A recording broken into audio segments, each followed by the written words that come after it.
Hello दोस्तों, नमस्ते, जय Hind. MS Khan education centre के यूट्यूब चैनल पर आप लोगों का स्वागत है। पिछले TGT एग्ज़ाम में पूछे गए हिंदी साहित्य के 25 इम्पोर्टेंट क्वेश्चन लेकर के आया हूँ। इंटरनेट स्लो होने के कारण पिछले वीडियो यानी पार्ट 1 में सिर्फ 15 क्वेश्चन का ही वीडियो बना पाया था। बाकी 10 क्वेश्चन का वीडियो पार्ट 2 में लेकर के आया हूँ। वीडियो शुरू करने से पहले मैं आप लोगों से कहना चाहूँगा कि वीडियो पूरी देखना, वीडियो को लाइक करना, चैनल को सब्सक्राइब करना और कमेंट करके बताना कि अगली वीडियो किस टॉपिक पे होनी चाहिए। तो चलिए शुरू करते हैं। सुहाग के नुपुर के रचयिता है, तो इस प्रश्न का सही उत्तर है option C, Amritlal Nagar. Option C. तो चलिए अमृतलाल नागर के बारे में डिटेल से चर्चा करते हैं। अमृतलाल नागर जी के जीवन परिचय देखते हैं। इनका जन्म 17 अगस्त 1916 आगरा उत्तर प्रदेश में हुआ और मृत्यु 23 फरवरी 1990 को। प्रमुख विधा उपन्यास, कहानी। प्रमुख कृतियाँ सुहाग के नुपुर, मानस का हंस, खंजन का नयन, बूंद और समुद्र। सुहाग के नुपुर के बारे में थोड़ा जानकारी लेते हैं। यह अमृतलाल नागर का एक अत्यंत महत्वपूर्ण उपन्यास है। यह एक प्रसिद्ध ऐतिहासिक उपन्यास है जो तमिल महाकाव्य शिल्पाधिकारम पर आधारित है। इसमें प्राचीन काल की संस्कृति का जीवन चित्रण है। यह एक ऐतिहासिक और सांस्कृतिक कृति है। इसे हिंदी साहित्य में विशेष स्थान प्राप्त है। अमृतलाल नागर की विशेषताएं: सच्चे जनवादी लेखक, उपन्यास लेखन में महारत, ऐतिहासिक तथ्यों और लोक तत्वों का समन्वय, गंभीर और विचारोत्तेजक लेखन। अगला प्रश्न है, आधुनिक काल में गद्य का आविर्भाव सबसे प्रधान घटना है। यह कथन किसका है? तो इस प्रश्न का सही उत्तर है option B, Ramchandra Shukla. Option B. चलिए रामचंद्र शुक्ल के बारे में डिटेल से चर्चा करते हैं। आचार्य रामचंद्र शुक्ल जी, इनका जीवन परिचय देखते हैं। इनका जन्म 4 अक्टूबर 1884 में हुआ और मृत्यु 2 फरवरी 1941। प्रमुख विधा आलोचना, निबंध, इतिहास। विशेष पहचान हिंदी साहित्य के सबसे प्रखर आलोचक और इतिहासकार जिन्होंने काल विभाजन का प्रामाणिक आधार तैयार किया। प्रमुख कृतियाँ हिंदी साहित्य का इतिहास, चिंतामणि, रसमीमांसा, भ्रमर गीत सार, भाषा शैली, तत्सम प्रधान, सुगठित, विचारात्मक और गंभीर गद्य शैली है। योगदान हिंदी आलोचना को शास्त्रीय और वैज्ञानिक आधार दिया तथा प्रमुख कृतियों और लेखकों का वस्तुनिष्ठ मूल्यांकन किया। अगला प्रश्न है, मसी कागद छुयो नहीं, कलम गही नहीं हाथ। प्रस्तुत पंक्ति के रचयिता है। तो इस प्रश्न का सही उत्तर है option B, Kabirdas. Option B. तो चलिए कबीरदास के बारे में डिटेल से चर्चा करते हैं। संत कबीरदास जी, इनका जीवन परिचय देखते हैं। इनका जन्म काशी उत्तर प्रदेश में हुआ और मृत्यु मगहर उत्तर प्रदेश में। गुरु अगर देखा जाए स्वामी रामानंद। प्रमुख विचारधारा निर्गुण संप्रदाय, ज्ञानमार्गी शाखा। प्रमुख रचनाएं बीजक, साखी, शबद, रमैनी। रचना और अर्थ। यह प्रसिद्ध पंक्ति कबीरदास जी द्वारा रचित बीजक के साखी संग्रह से ली गई है। इस पंक्ति का अर्थ है कि कबीर ने कभी कागज या कलम को छुआ नहीं, फिर भी वे ज्ञानी थे। यह पंक्ति कबीर की मौखिक परंपरा और अनुभव आधारित ज्ञान पर जोर देती है। मुख्य संदेश, ईश्वर एक है और वह बाह्य आडंबरों के बजाय हृदय की सुचिता में वास करता है। अगला प्रश्न है, अपभ्रंश में कृष्ण काव्य के प्रणेता है? तो इस प्रश्न का सही उत्तर है option A, Pushpadant. Option A. तो चलिए पुष्पदंत के बारे में डिटेल से चर्चा करते हैं। पुष्पदंत जी का जीवन परिचय। पुष्पदंत अपभ्रंश भाषा के प्रसिद्ध कवि थे। इन्होंने महापुराण नामक ग्रंथ की रचना की जो जैन पुराणों पर आधारित है, लेकिन इसमें कृष्ण चरित्र का भी सुंदर वर्णन मिलता है। इनकी रचना में कृष्ण के जन्म, बाल लीला, कंसवध आदि प्रसंगों का अत्यंत मनोज्ञ और काव्यात्मक चित्रण है। इन्हें अपभ्रंश में कृष्ण काव्य प्रणेता माना जाता है। अपभ्रंश और कृष्ण काव्य। अपभ्रंश से ही आगे चलकर हिंदी भाषा का विकास हुआ। अपभ्रंश काल में कृष्ण काव्य की समृद्ध परंपरा रही, जिसका प्रभाव आगे चलकर ब्रज भाषा की कृष्ण साहित्य पर भी पड़ा। अगला प्रश्न है, निम्नलिखित में से राजस्थान का प्रसिद्ध हिंदी कवि है? तो इस प्रश्न का सही उत्तर है ऑप्शन ए, ऋतुराज। ऋतुराज। चलिए ऋतुराज के बारे में डिटेल से चर्चा करते हैं। ऋतुराज जी का जीवन परिचय। इनका जन्म 12 जुलाई 1936 शेरगढ़, धौलपुर, राजस्थान में हुआ और मृत्यु 9 अप्रैल 2020 को। प्रमुख विधा कविता। विशेष पहचान राजस्थान की माटी, लोक जीवन, प्रकृति और मानवीय संवेदनाओं के कवि हैं। प्रमुख काव्य संग्रह धूप का दीपक, माटी की महक, पगडंडी, अकाल में सारस आदि। भाषा शैली सरल, सहज, मार्मिक और लोकधर्मी।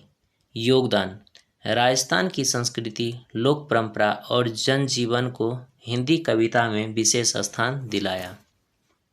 अगला प्रश्न है, महादेवी वर्मा का जाग तुझको दूर जाना गीत हमें क्या प्रेरणा देता है? तो इस प्रश्न का सही उत्तर है ऑप्शन ए, अपने लक्ष्य की ओर निरंतर बढ़ते रहना। Option A. तो चलिए महादेवी वर्मा जी के बारे में डिटेल से चर्चा करते हैं। महादेवी वर्मा जी का जीवन परिचय। इनका जन्म 26 मार्च 1907 फारुखाबाद, उत्तर प्रदेश में हुआ और मृत्यु 11 सितंबर 1987 को। प्रमुख विधाएं कविता, निबंध, संस्मरण, रेखा चित्र। प्रमुख काव्य संग्रह निहार, रश्मि, निर्जा, सांध्य गीत, दीपशिखा, यामा। उन्हें आधुनिक मीरा तथा छायावाद की प्रमुख स्तंभ कहा जाता है। उनकी कविता में वेदना, करुणा, संवेदना और आध्यात्मिक चेतना का अद्भुत समन्वय मिलता है। गीत जाग तुझको दूर जाना।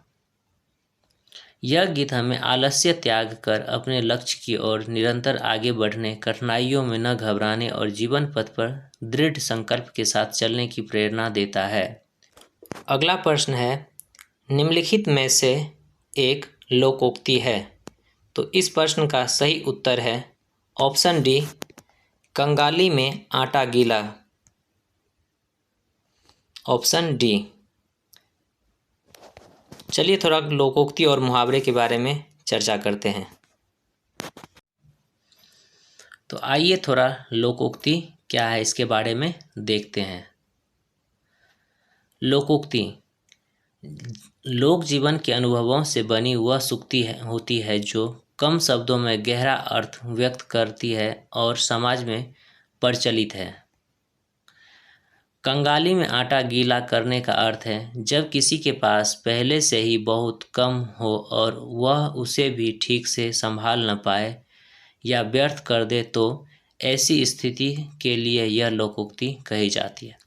अब थोड़ा इसमें जो और भी विकल्प है उसके बारे में देखते हैं। जैसे कि पहले हैं थूक कर चाटना, यह एक मुहावरा है। दूसरा है घरों पानी पड़ना, यह भी एक मुहावरा है जिसका अर्थ होता है लज्जित होना। तीसरा है हाथ पैर मारना, यह भी एक मुहावरा है। इसका अर्थ होता है कोई न कोई काम करते रहना। और चौथा है आटा कंगाली में आटा गीला करना, यह एक लोकोक्ति है। अगर इसको शब्दों में अगर कहा जाए तो घर में कुछ बचा नहीं और जो है वह भी व्यर्थ हो रहा है, यह है एक लोकोक्ति। अगला प्रश्न है प्रेमचंद्र के किस कहानी में भारतीय शिक्षा पद्धति की खिल्ली उड़ाई गई है? तो इस प्रश्न का सही उत्तर है ऑप्शन सी, बड़े भाई साहब, ऑप्शन सी। तो चलिए प्रेमचंद के बारे में डिटेल्स से चर्चा करते हैं। मुंशी प्रेमचंद्र, चलिए इनका जीवन परिचय देखते हैं। प्रेमचंद जी का जन्म 31 जुलाई 1880 लम्ही वाराणसी उत्तर प्रदेश में हुआ और मृत्यु 8 अक्टूबर 1936 को। मूल नाम धनपत राय, उपनाम मुंशी प्रेमचंद। प्रमुख विधाएं कहानी, उपन्यास, नाटक, निबंध। प्रमुख रचनाएं गोदान, गबन, कर्मभूमि, सेवा सदन, रंगभूमि आदि है। यह जो कहानी है बड़े भाई साहब, इसका थोड़ा परिचय देखते हैं। बड़े भाई साहब प्रेमचंद द्वारा लिखित एक प्रसिद्ध कहानी है। इस कहानी के लेखक ने पुरानी शिक्षा पद्धति की कमियों और उसमें होने वाली रटंत दमनात्मक अनुशासन तथा विद्यार्थियों पर अनावश्यक दबाव का व्यंग्यात्मक चित्रण किया है। कहानी का मुख्य पात्र बड़े भाई साहब पढ़ाई में अत्यंत सजग है, परंतु उनकी पढ़ाने की विधि बच्चों के लिए कष्टदायक और हास्यपूर्ण स्थितियां उत्पन्न करने वाली है। अगला प्रश्न है धर्मवीर भारती का अंधा युग नाटक ने हिंदी रंगमंच को नई दिशा दी। यह कृति नाटक की किस विधा के अंतर्गत आती है? तो इस प्रश्न का सही उत्तर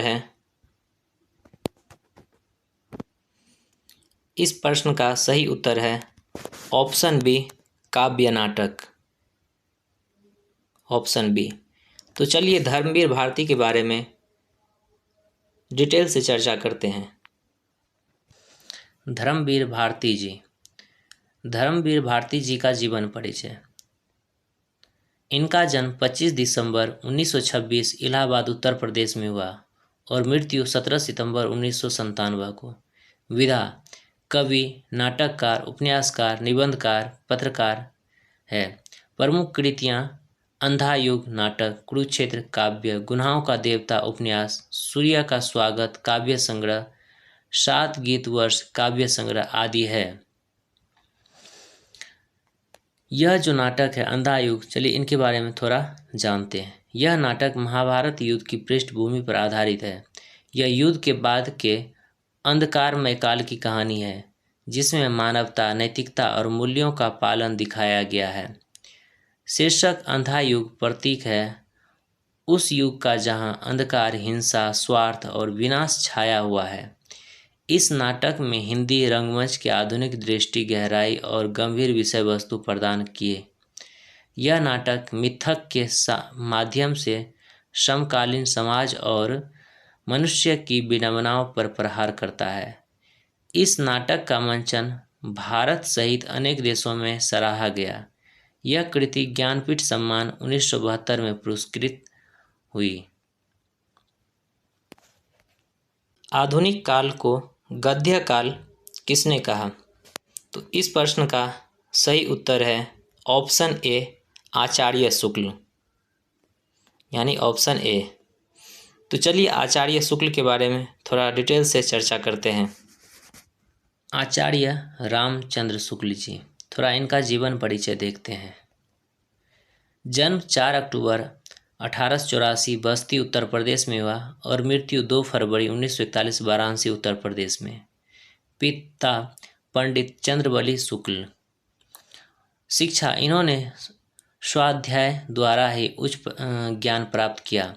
व्यवसाय प्राध्यापक, आलोचक, निबंधकार, इतिहासकार। प्रमुख कृतियाँ हिंदी साहित्य का इतिहास, चिंतामणि, रस मीमांसा, काव्य में रहस्यवाद, तुलसीदास, सूरदास, जायसी, गोस्वामी तुलसीदास, भक्ति काल आदि है। आचार्य रामचंद्र शुक्ल जी की विशेषताएं। इन्हें हिंदी साहित्य का इतिहासकार, आलोचक और निबंधकार भी कहा जाता है। इनका सबसे बड़ा ग्रंथ हिंदी साहित्य का इतिहास है, जिसमें हिंदी साहित्य को वैज्ञानिक दृष्टिकोण प्रदान किया। इन्होंने साहित्य को लोक मंगल से जोड़कर देखा और उपयोगितावादी दृष्टि अपनाई। इन्होंने हिंदी आलोचना को नई दिशा दी और उसे शास्त्रीय आधार प्रदान किया। उन्होंने भक्ति काल एवं रीति काल का सम्यक मूल्यांकन किया।